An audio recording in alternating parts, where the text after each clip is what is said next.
I know I previously said I don't get a lot of Black Series archive stuff, but I got the Princess Leia Boushh because there's supposed to be differences in this figure, plus it has the face printing update. The back shows the original figure from 2014 there, which I have, and I'll be comparing that to this figure. Supposedly, they made this figure shorter, because the original Leia Boushh was a little tall for what Leia should be. So let's go ahead and open her up, and we'll take a look and then compare it to the original. So start off with, we'll look at the new face printing. I mean, it looks better than what we had originally. I'll compare it in a minute, but I don't know if it really looks like Carrie Fisher necessarily. But I love the Boushh outfits. One of my favorites from Star Wars. I thought it was a really cool looking outfit. I still think that the was it the Eadu outfit on Jyn Erso kind of reminds me of this. Probably mostly because of the bandolier and everything, but I see similarities between that. She does come with her helmet, which is one of my favorite helmets in Star Wars. I really hope that we get a Black Series roleplay helmet of this. See, it's just blank on the inside, but it's such a cool looking helmet there. She comes with her backpack air thing, which we can put into her back there. You can see it's got some decals on it.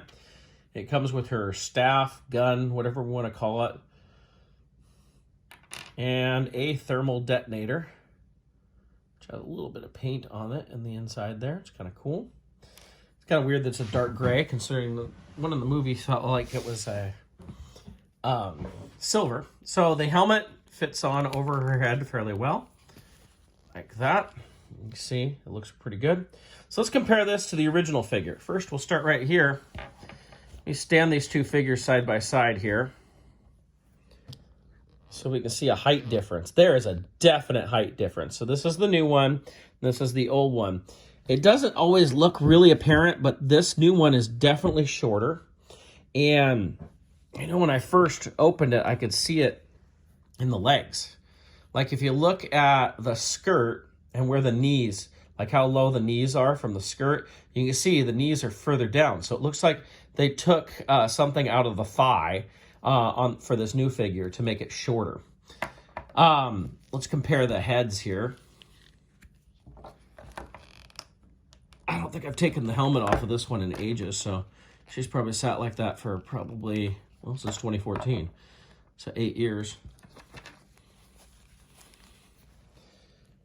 So there's our heads. See the difference in the paint from the old one here to the new one right here.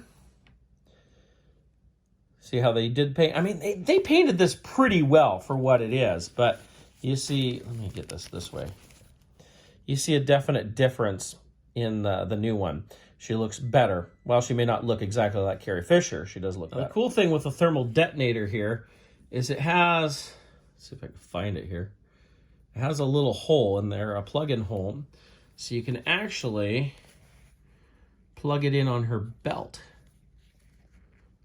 Get it there. There we go. So you can have it sitting on her belt. Of course, you can also just have her hold it. Whoop. Such a small little thing. Have her hold it in her hand here, kinda. Can't really get it to stay there. I don't think there's a peg in her hand though. Does it work in her other hand better? Let's find out. Yeah, I think this is why I had it in the belt. It wants to just fall out of her hand. It doesn't hold in her hand really well there. So that's probably why I always had it on the belt. One final thing I'm noticing is with the capes, the little half cape on her. This one's folded over, and I don't know if it's just because of age. It's very, like, manipulated. It'll hang. This one is, like, really stiff and wants to hang out. It looks like it was folded in the package, but it doesn't want to fold in very well. Oh, there we go. That's a little bit better. But it was just sticking out a lot on me there, so just noticing that.